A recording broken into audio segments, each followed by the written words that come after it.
uma conversa sobre perdão. É esse o destaque que eu quero fazer a partir da nossa leitura de hoje. Afinal de contas, perdão é uma das habilidades mais demandadas, mais necessárias e mais desafiadoras da vida em comunidade. Onde houverem duas ou mais pessoas convivendo, haverá a necessidade de perdão.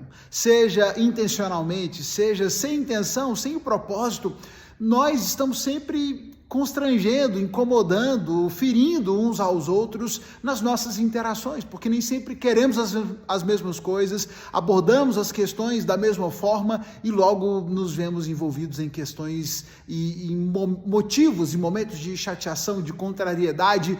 Dependemos da nossa capacidade de perdoar para continuar convivendo em sociedade.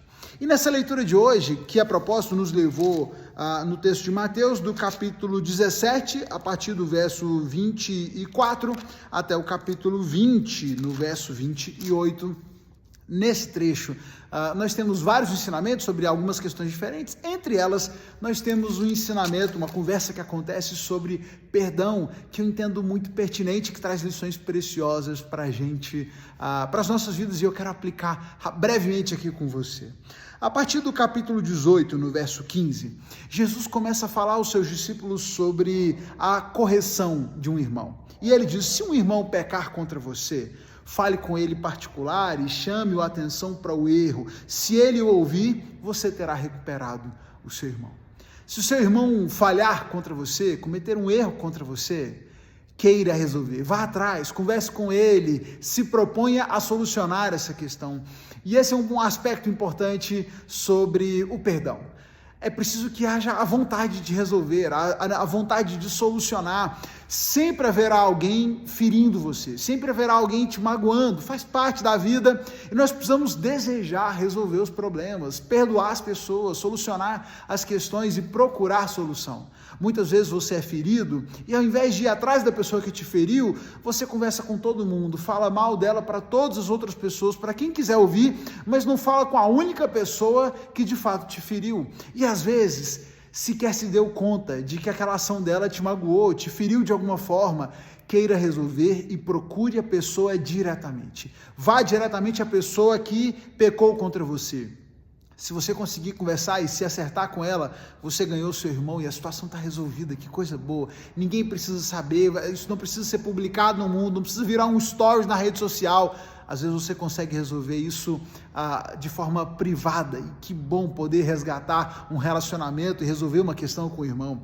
Se você tentou e ainda assim aquela pessoa não quis te ouvir, não desista, persista na tentativa de resolução daquele problema. Chame outras pessoas, mais 2 ou 3 pessoas, para que vão com você, sirvam de testemunha e também possam ajudar e conduzir essa conversa. Às vezes o que falta é uma mediação, alguém que está de fora da questão para ajudar. Se ainda assim não for solucionado, aí sim, leve isso para a igreja, leve isso para a comunidade, e se mesmo diante de todas essas oportunidades a pessoa não quiser solução e não se arrepender do seu pecado, aí trate-a como publicano, como gentio, como o texto vai dizer, trate-a como alguém que não pertence mais àquela comunidade de fé, porque você tentou com mediação, com a igreja, e ainda assim aquela pessoa não se arrependeu do seu erro. Então, ok, a partir daí trate-a como alguém que não faz parte da comunidade, mas faça todo o esforço para resolver. E expondo o mínimo possível, tente a partir de você, traga um grupo menor, só em último caso leve isso para a comunidade, queiramos resolver e desejemos também poupar as pessoas, poupar aquele que nos feriu.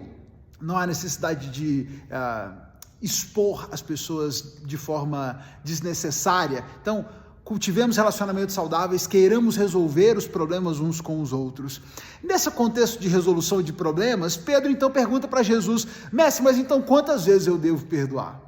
Quantas vezes? 7 vezes é um bom número para perdoar alguém? E Pedro joga esse número, provavelmente achando que ele estava dizendo no máximo, né?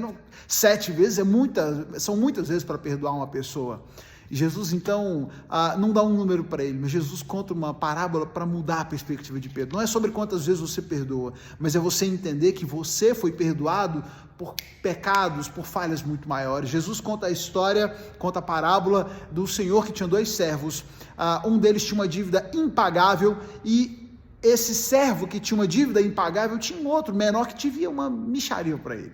Ele é perdoado pelo seu Senhor por essa dívida que ele jamais poderia pagar, mas ele lança o seu companheiro de trabalho, o seu amigo, na cadeia por conta de uma dívida muito pequena, irrisória, considerada com a dívida que ele próprio tinha com o Senhor.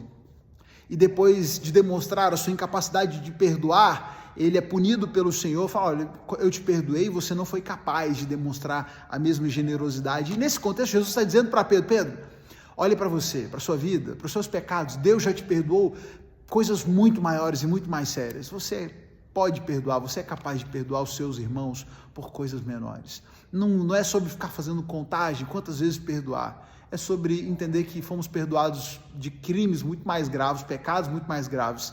Sejamos generosos e perdoemos uns aos outros. Inclusive, esse é o problema que assola, por exemplo, muitos casamentos. É a próxima conversa que acontece. Quando Jesus terminou de falar aquelas coisas, ele parte para um outro lugar, e ali nesse outro lugar, num outro momento de conversa, perguntam para ele sobre o divórcio.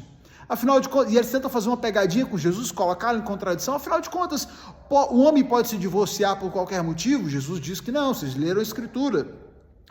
O plano de Deus, ele criou o homem e mulher, e aquilo que Deus uniu, que o homem não separa, o propósito de Deus é que essa união, aquilo que é feito por Deus, essa união criada por Deus, estabelecida por Deus, não deve se separar por qualquer coisa. E aí eles lançam, não, mas então por que Moisés disse que se o homem fosse se divorciar, deve dar carta de divórcio? E aí Jesus responde o seguinte, Moisés permitiu o divórcio apenas como concessão, pois o coração de vocês é duro, mas não era esse o propósito original. A questão não é se pode porque pode, mas isso só foi permitido, essa exceção só foi aberta, essa concessão só foi feita por causa da dureza do coração de vocês. O perdão, perceba que o perdão ele abrange a nossa vida em diversos aspectos, nas nossas amizades, nas nossas relações de trabalho, na nossa relação matrimonial. Precisamos aprender a perdoar, a conceder perdão e tratar com a dureza do nosso coração. Muitas vezes os problemas que nós carregamos para a vida e as dificuldades que temos com as pessoas são ocasionados por causa da dureza do nosso coração, por causa da nossa incapacidade de perdoar e de reconhecer que o Senhor nos perdoou por coisas muito piores. Poderíamos ser um pouco mais benevolentes e perdoadores com aqueles com os quais nós convivemos. Que o Senhor trate do nosso coração, nos conceda um coração perdoador, conceda a você um coração perdoador e traga restauração para os seus relacionamentos. Você já sabe, vamos juntos, lendo a palavra de Deus, siga com a gente lendo o Evangelho de Mateus e amanhã a gente se encontra aqui para mais um momento de reflexão.